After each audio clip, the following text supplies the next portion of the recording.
Good evening বন্ধুরা, আজ ৩ September শুক্রবার। আজকের সন্ধ্যার বিশেষ খবর হলো ফের মূল্যবৃদ্ধি হলো রন্ধন গ্যাসের, ২ মাসে ৪ বার বাড়ল দাম। বরাক উপত্যকার ৩ জেলায় রন্ধন গ্যাসের দাম কত, এ ব্যাপারে বিস্তারিত থাকবে প্রতিবেদনে। কাজিরাঙ্গায় প্লাবিত ৭০% বনাঞ্চল, ঋণ দেওয়ার নামে শিলচর থেকে কয়েক লক্ষ টাকা হাতিয়ে নিল ভুয়ো কোম্পানি, গ্রেফতার কোম্পানির শিলচরের ব্রাঞ্চ ম্যানেজার। খুব শীঘ্রই শিলান্যাস হতে চলেছে করিমগঞ্জের প্রস্তাবিত মেডিকেল কলেজের। আগামী কদিনের মধ্যে সীমান্ত জেলায় এসে কলেজের স্থান ঘোষণা করবেন মুখ্যমন্ত্রী হিমন্ত বিশ্ব শর্মা। উৎসবের মরশুমে ভিড় কমাতে নয়া দাওয়াইয়ের কথা বলল কেন্দ্র। 2 ডোজ না হলে উৎসবে নো এন্ট্রি।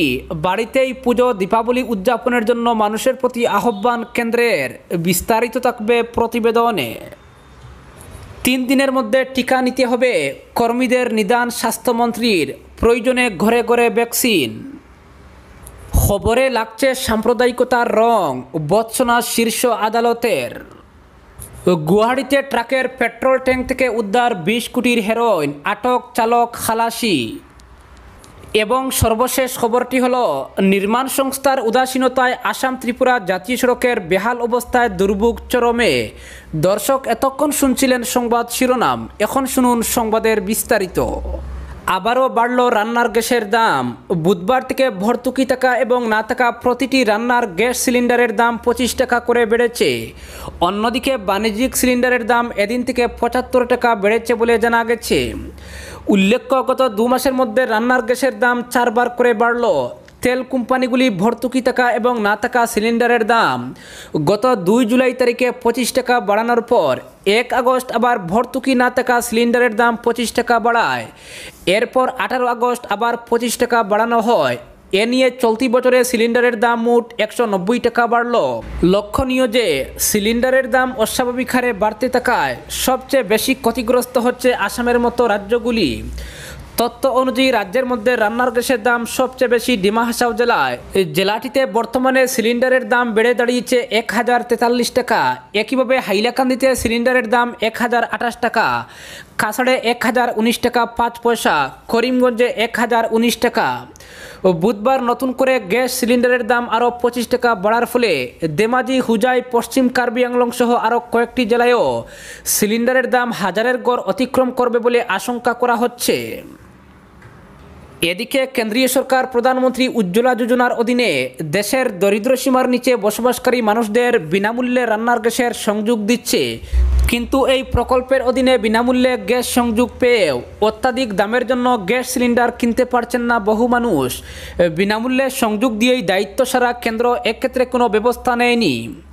মূল্যবৃদ্ধি রোধ করার প্রতিশ্রুতি দেওয়া বিজেপি সরকারের সময়ে গ্যাস সহ অন্যান্য নিত্য প্রয়োজনীয় সামগ্রীর দাম অস্বাভাবিক হারে বাড়ছে। যদি এই নিত্য প্রয়োজনীয় পণ্যের দাম এভাবেই বাড়তে থাকে তাহলে সাধারণ মানুষের জীবন যে সংকটে পড়বে তা নিশ্চিত। অপরদিকে খুব শীঘ্রই শিলান্যাস হতে চলেছে করিমগঞ্জের প্রস্তাবিত মেডিকেল কলেজের। আগামী কদিনের মধ্যে সীমান্ত জেলায় এসে কলেজের স্থান ঘোষণা করবেন মুখ্যমন্ত্রী ডক্টর হিমন্ত বিশ্ব শর্মা। তবে জায়গা নিয়ে বিতর্ক দেখা দিয়েছে করিমগঞ্জে।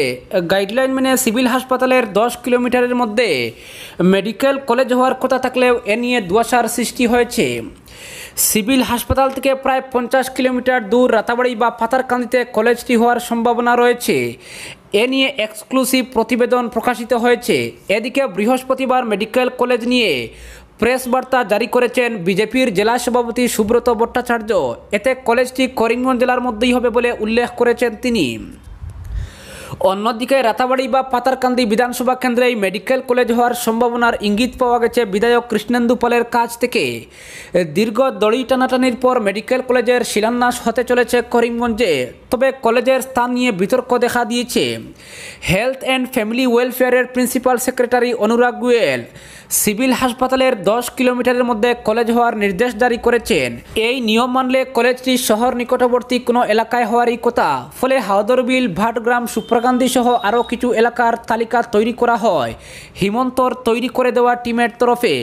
আর গত বুধবার হিমন্তের ডাকে দিসপুর গিয়ে তার সঙ্গে আলোচনা করেছেন টিমের সদস্য শিলচরের সাংসদ ডক্টর রাজদীপ রায়, আসাম শিল্পোদ্যোগ উন্নয়ন নিগমের চেয়ারম্যান মিশন রঞ্জন দাস ও সুব্রত ভট্টাচার্য। অপরদিকে ঋণ দেওয়ার নামে শিলচর থেকে কয়েক লক্ষ টাকা হাতিয়ে নিল ভুয়ো কোম্পানি। গ্রেফতার কোম্পানির শিলচরের ব্রাঞ্চ ম্যানেজার। বিভিন্ন ব্যাংকে চাকরি দেওয়ার নামে শিলচর ঘনিয়ালার যুবতী পায়েল ভট্টাচার্যর লক্ষ লক্ষ টাকা হাতিয়ে নেওয়ার পর এবার ঋণ দেওয়ার নামে কয়েক লক্ষ টাকা হাতিয়ে নেওয়ার গুরুতর অভিযোগ উঠেছে এক ভুয়ো ফাইন্যান্স কোম্পানির বিরুদ্ধে। বাণিজ্যিক ও ব্যক্তিগত ঋণ দেওয়ার নামে ওই ভুয়ো কোম্পানি শিলচরের কয়েকজনের কাছ থেকে হাতিয়ে নেয় লক্ষ লক্ষ টাকা। ওই কোম্পানির ডিরেক্টর কলকাতার রাজীব আগরওয়াল ও শিলচর কার্যালয়ের জেনারেল ম্যানেজার অজয় দাস সহ অন্য কয়েকজন কর্মকর্তার বিরুদ্ধে ইতিমধ্যে এজাহার দায়ের করা হয়েছে শিলচর সদর থানায়। এজাহার দায়ের করেছেন সন্দীপ চক্রবর্তী নামে শিলচর এনএস অ্যাভিনিউর এক ভুক্তভোগী। এজাহারের ভিত্তিতে পুলিশ মামলা নথিভুক্ত করে ইতিমধ্যে গ্রেফতার করে জেলে পাঠিয়েছে অজয় দাসকে। জানা গেছে অজয় ভুয়ো ফাইন্যান্স কোম্পানির শিলচর কার্যালয়ের জেনারেল ম্যানেজার। অভিযুক্ত ডিরেক্টর রাজীব আগরওয়াল ও অন্যদের আটক করতে পুলিশ জারি রেখেছে তদন্ত অভিযান।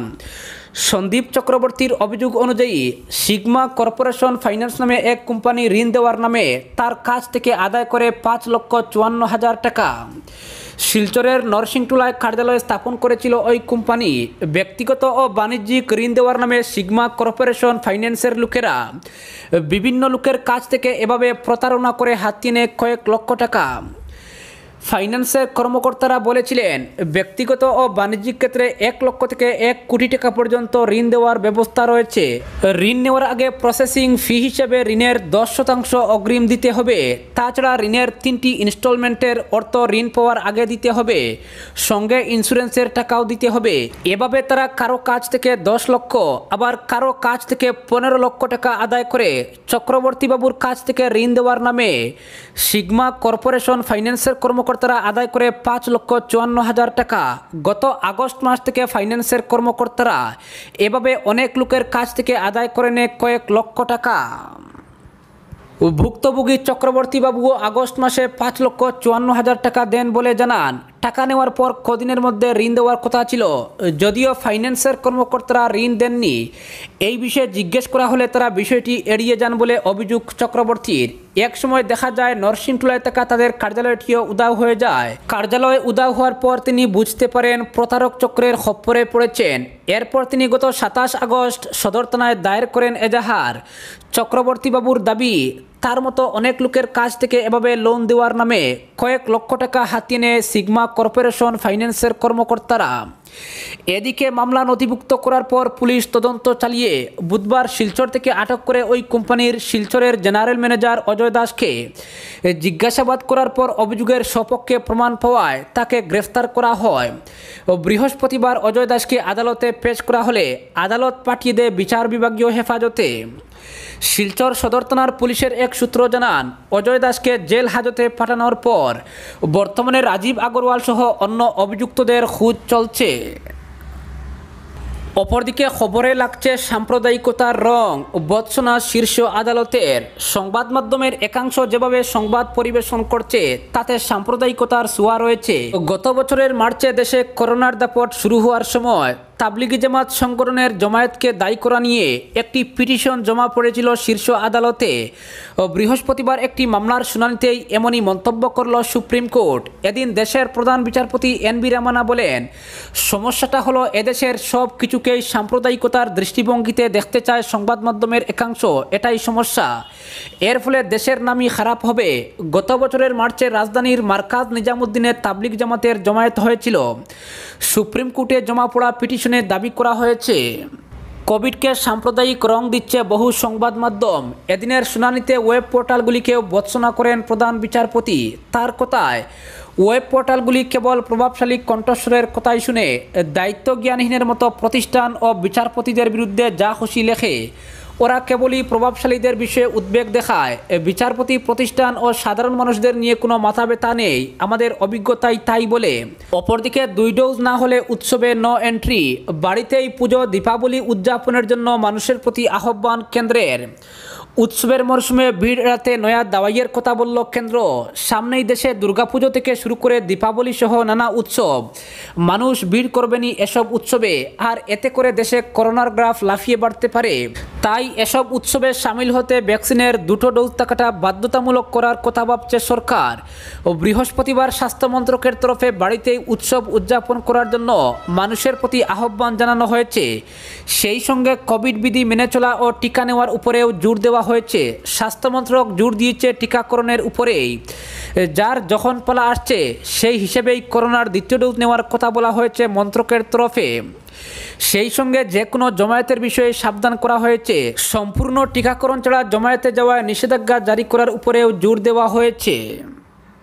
গার্ডিলে না দিয়ে কঠোরভাবে কোভিড বিধি মেনে চলার জন্য দেশবাসীর প্রতি আহ্বান জারি করেছে স্বাস্থ্য মন্ত্রক। এদিকে আতঙ্ক বাড়াচ্ছে করোনার নতুন MU স্ট্রেনও। বিশ্ব স্বাস্থ্য সংস্থার তরফে জানানো হয়, বৈজ্ঞানিকভাবে C1:2 নামে পরিচিত করোনার এই স্ট্রেনটি ঘিরে আশঙ্কা তৈরি হয়েছে। 2021 সালের জানুয়ারিতে কলম্বিয়ায় প্রথম এই স্ট্রেনের সন্ধান মিললেও এই মুহূর্তে সেই স্ট্রেনই হয়ে উঠেছে উদ্বেগের কারণ। এমনকি করোনা টিকার প্রতিরোধ পাঁচিলকেও ভেঙে সংক্রমিত করার ক্ষমতা রাখে এই স্ট্রেন। দক্ষিণ আমেরিকা ও ইউরোপে দেখা মিললেও এখনও এই স্ট্রেনের দেখা মেলেনি দেশে। নয়া এই স্ট্রেন যাতে ভারতে ঢুকে পড়ে নতুন করে ঝামেলা না বাড়ায়, সেজন্য বৃহস্পতিবার আরও 60টি দেশ থেকে আসা বিমান যাত্রীদের জন্য RT-PCR টেস্ট বাধ্যতামূলক করেছে কেন্দ্র। এই তালিকায় নতুনভাবে সামিল করা হয়েছে চীন, DR Congo, Mauritius, Britain, New Zealand, Portugal এবং সুইজারল্যান্ড। নতুন নিয়ম অনুযায়ী শুধুমাত্র উপসর্গহীন যাত্রীরাই এসব দেশ থেকে ভারতগামী বিমানে উঠতে পারবেন এবং ভারতের বিমানবন্দরে অবতরণের পর RT-PCR পরীক্ষা বাধ্যতামূলকভাবে করাতে হবে। অপরদিকে নির্মাণ সংস্থার উদাসীনতায় আসাম ত্রিপুরা জাতীয় সড়কের বেহাল অবস্থায় দুর্ভোগ চরমে। আসাম ত্রিপুরা জাতীয় সড়কে পুকুর সম গড়তে একের পর এক দুর্ঘটনা ঘটলেও টনক নড়ছে না পূর্ত বিভাগের। দীর্ঘদিন থেকেই আসাম ত্রিপুরা 8 নং জাতীয় সড়কটি মরণ ফাঁদে পরিণত হয়েছে। নির্মাণ সংস্থার উদাসীনতার জন্যই দিন দিন বেহাল হয়ে পড়েছে ত্রিপুরার লাইফলাইন এই জাতীয় সড়ক। বিশেষ করে লুয়েরপুয়া থেকে চুরাইবাড়ি পর্যন্ত রাস্তার অবস্থা শোচনীয় হয়ে পড়েছে। প্রতিদিন দুর্ঘটনার কবলে পড়ছে বিভিন্ন যানবাহন। এই রাস্তা দিয়ে প্রতিদিন হাজার হাজার যানবাহন ঝুঁকি নিয়ে চলাচল করলেও নির্মাণ সংস্থা বিন্নি কনস্ট্রাকশন কোনো গুরুত্ব দিচ্ছে না বলে অভিযোগ। এই জাতীয় সড়ক নির্মাণের জন্য অর্থ মঞ্জুর করে কেন্দ্রীয় ভূতল পরিবহন বিভাগ। কাজের বরাত পায় বিন্নি কনস্ট্রাকশন। বর্তমানে কোনো কাজ করছে না নির্মাণ সংস্থাটি। এতে রাস্তার অবস্থা আরও বেহাল হয়ে পড়েছে। কিন্তু এ ব্যাপারে সম্পূর্ণ নীরব জেলা প্রশাসন ও জনপ্রতিনিধিরা। পার্শ্ববর্তী রাজ্য ত্রিপুরা থেকে প্রচুর মানুষ চিকিৎসার জন্য মাকুন্দা লেপ্রসি কাম জেনারেল হাসপাতাল ও শিলচর মেডিকেল কলেজ হাসপাতালে আসেন। বিশেষ করে ত্রিপুরা থেকে গর্ভবতী মহিলাদের মাকুন্দা হাসপাতালে নিয়ে আসা হয়। অনেক সময় প্রসব ব্যথায় কাতর মায়েরা ভাঙ্গাচুরা পথেই সন্তান প্রসব করতে দেখা গেছে। কিন্তু এসব অবস্থা দেখেও কাজ করছে না নির্মাণ সংস্থা। এ নিয়ে কুবের পারদ চড়ছে জনমনে। ও বহির্রাজ্যের চালকরা একবার এই রাস্তা দিয়ে আসলে পুনরায় আর আসার নাম নিচ্ছেন না। শীঘ্রই ওই জাতীয় সড়কের হাল ফেরাতে মুখ্যমন্ত্রী হিমন্ত বিশ্ব শর্মা সহ স্থানীয় বিধায়ক ও জেলা প্রশাসনের দৃষ্টি আকর্ষণ করা হয়েছে। আজকের বিশেষ সংবাদ এখানেই সমাপ্ত।